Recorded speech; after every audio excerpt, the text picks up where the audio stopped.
Apparently the infant was clinging to her in the water. They began to do life-saving measures, were not successful. They weren't able to resuscitate her. The baby, we're told, however, was alert and conscious. Folks, that is a sad story about the 41-year-old Colette Sulcer, who died while saving her child in the floodwaters in Beaumont, Texas, about 90 miles from Houston. Her 3-year-old daughter was suffering from hypothermia when crews found her. Hospital officials say the child is now in stable condition. That is one of many stories of folks being rescued all across the Gulf Coast region and also in going east towards Louisiana as a result of Hurricane Harvey, which is now tropical storm Harvey. It slammed Beaumont east of Houston again with more than 26 inches of rain in 24 hours. Also, it slammed neighboring Port Arthur, which received 20 inches of rain overnight. Now, the rain has stopped in Houston, yet we still have more search and rescue efforts. Military transports, helicopters, and others have been flying around the clock rescuing various people. Crews found the bodies of a family of 6, two grandparents and 4 children swept away in their van that went into one of the bayous in Houston. Their deaths bring the death toll to at least 38. There are still 20 people who are missing. The governor of Texas, Greg Abbott, has asked for 10,000 more National Guard, which will bring the total to 24,000 helping across the state. Now, since the storm began, there have been 8,500 high water rescues. Also, members of Mexico's Red Cross are now in Dallas helping with the shelters there. And 32,000 people are now in shelters. Again, as I said earlier, Port Arthur, Texas is also being hit. A shelter housing evacuees flooded, forcing evacuees to seek higher ground. Many headed to a bowling alley, which is now serving as a makeshift shelter, and others are at a community center. Now, of course, President Donald Trump was in Texas on Monday and yesterday doing a rally in Springfield, Missouri, where he was talking tax reform. He finally thanked first responders for their hard work. To the people of Houston and across Texas and Louisiana, we are here with you today. We are with you tomorrow, and we will be with you every single day after to restore, recover, and rebuild. Again, President Trump was ripped by various people for talking about how big the storm was and how major it was and never actually thanking first responders. He finally did it. He'll be back in Texas on Saturday. Hopefully this time he will actually visit with evacuees housed in shelters across various cities. Now, of course, he was criticized for his quick visit where he only talked to Governor Abbott and, again, a few first responders in Austin. Now, when Congress returns next week, they will have to prioritize relief funds for Hurricane Harvey.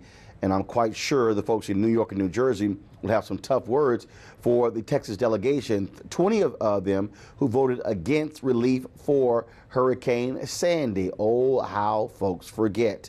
Now, again, later this hour, we will talk with Houston Mayor Sylvester Turner about what is going on in the city, his relief fund as well when it comes to rescuing people. Also, want to talk about what General Russell Honore had to say when he said that more should have been done. There should have been evacuees, and the military and not National Guard should be employed to deal with this. Let's go to our panel. Barbara Arnwine, she's the founding president of the Transformative Justice Coalition. Don Calloway, CEO of Pine Street Strategies, and Kim Klacik, Republican contributor at politichicks.com. Folks, again, General Russell Honore, of course, who was the general who went into New Orleans after Hurricane Katrina.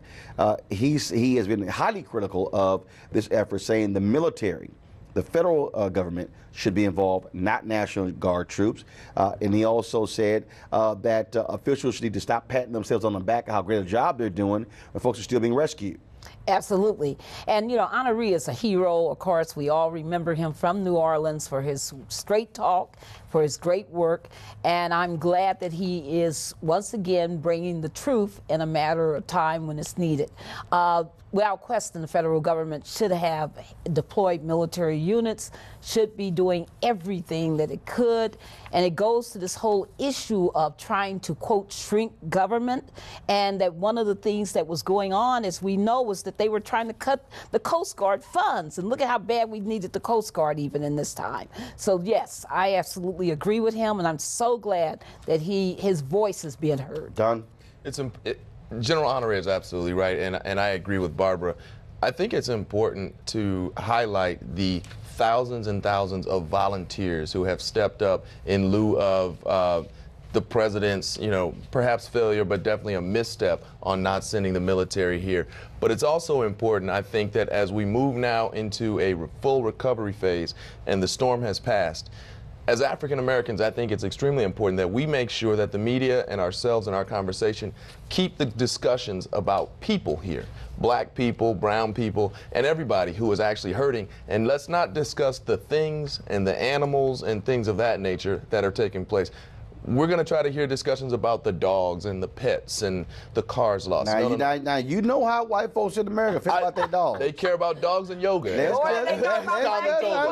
But let's keep black folks care about pets too, but not to the same degree. That's right. But let's make sure we keep the focus, and we of course have compassion for everyone that was hurt. But let's make sure that the focus remains here for now and the coming years on the people who are the human casualties here. Kim, it was very interesting. I was watching one newscast, and they kept going on and on and on about, oh my God, look how people are working together and there are no divisions.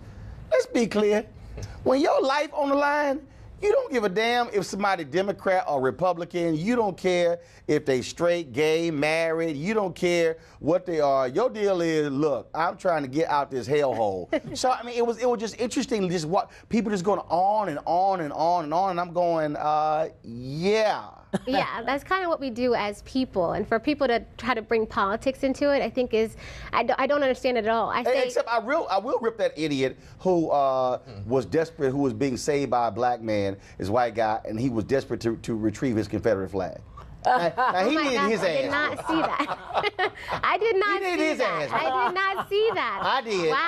Wow. No, yeah, right. That's it. I would have left this behind. I'm just saying. He needed a beating. But I do want to say I commend Mayor Turner. I think he's doing an amazing job to force to go ahead and say, let's get the airports open, let's get the schools open by September 5th. To me, that means a lot. As a mother, to not have your kid in tow, you're able to put your life back together a little bit easier. And so for me, there was a no-win situation for Mayor Turner. Whether you try to evacuate 6 million people, I mean, how do you do that? We see a lot of the casualties are from people that were trying to evacuate during the storm. So I think he made the right call, and I applaud him. I think they're doing a great job. And again, also shout out to the Houston Independent School District. They announced on yesterday that they're going to be providing meals for all HISD children up until 5:30 each day throughout the school year. And again, not just breakfast, but breakfast, lunch, and dinner up to 5:30. And so that's a strong move there. Well, I also love the mayor taking the stance that there will be no restrictions on immigrants, nobody checking for status, that this is an open policy. And I want to thank the mayor of Austin, Texas, and all of the mayors who have, opened up their doors also in their cities. So it's a great effort, Roland. And thanks to Michael Skolnick and Sean Keene, who are raising money for that baby whose mom drowned. Thank you. All right, folks. Again, later in the show, we'll hear from Houston Mayor Sylvester Turner about what's happening there. Folks, coming up next, we'll talk about Chicago. A federal jury hands down its verdict in the case of a white Chicago cop who shot 2 black teenagers. We'll tell you about that. And also the Attorney General of Illinois, Lisa Madigan, she wants a federal judge to oversee police reforms in the city, and that is being applauded by Chicago Mayor Rahm Emanuel. It is 10 after the hour. NewsOne Now on TV One. Weekdays on TV One. I will never lie to you. Oh my God. Roland Martin. He doesn't want to talk to us. He wants to ignore us. Uncensored. Hell no. That ain't gonna cut it, boo. Unapologetic. No, that is fundamentally false. You are wrong. Unfiltered. He wants an America where we all look alike. He ain't talking about black people. Unrelenting. You better go work out, because you got a fight on your hands. NewsOne Now with Roland Martin. Weekdays at 7 a.m. on TV1.